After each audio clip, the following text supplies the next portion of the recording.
আজকে থাকার কথা ছিল কবরে, আছি এখানে। আমার রক্ত, আমাদের রক্ত, আমাদের কণ্ঠের উপর দাঁড়িয়ে তুমি সেই প্রশাসনে বসেছো। তোমাকে তো কোনো দলের প্রতিনিধিত্ব করার জন্য বসানো হয় না। আপনারা তামাশা করেন ঢাকা বিশ্ববিদ্যালয়ের স্টুডেন্টদের সাথে। আপনি একই ক্রাইটেরিয়াতে তাদেরকে বাদ দিলেন, তাকে রেখে আপনি যে ফাঁক ফোকর রেখেছেন সেই ফাঁক ফোকরের সুযোগ আজকে বিভিন্ন জন, বিভিন্ন অপশক্তি, বিভিন্ন পরাজয় শক্তি বিভিন্ন ভাবে নিচ্ছে।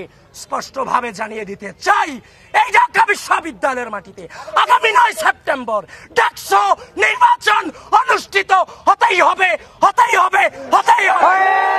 অপরাজয় বাংলার পাদদেশ থেকে স্পষ্টভাবে জানিয়ে দিতে চাই, ডাকসু নির্বাচন রাইট টাইমেই হবে, সেটাকে বাধাগ্রস্ত করার সক্ষমতা কারোর না। সকলে সাবধান হয়ে যান, সকলে নিরপেক্ষতা বজায় রাখেন।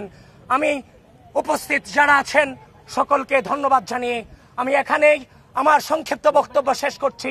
আমি কিচ্ছু বুঝি না, আমি শুধু একটা জিনিসই বুঝি, আগামী 9 সেপ্টেম্বর ঢাকা বিশ্ববিদ্যালয়ের মাটিতে ডাকসু নির্বাচন হবে এবং সেই নির্বাচনে বাংলাদেশ জাতীয়তাবাদী ছাত্রদল ভূমিধস বিজয় অর্জন করবে ইনশাআল্লাহ।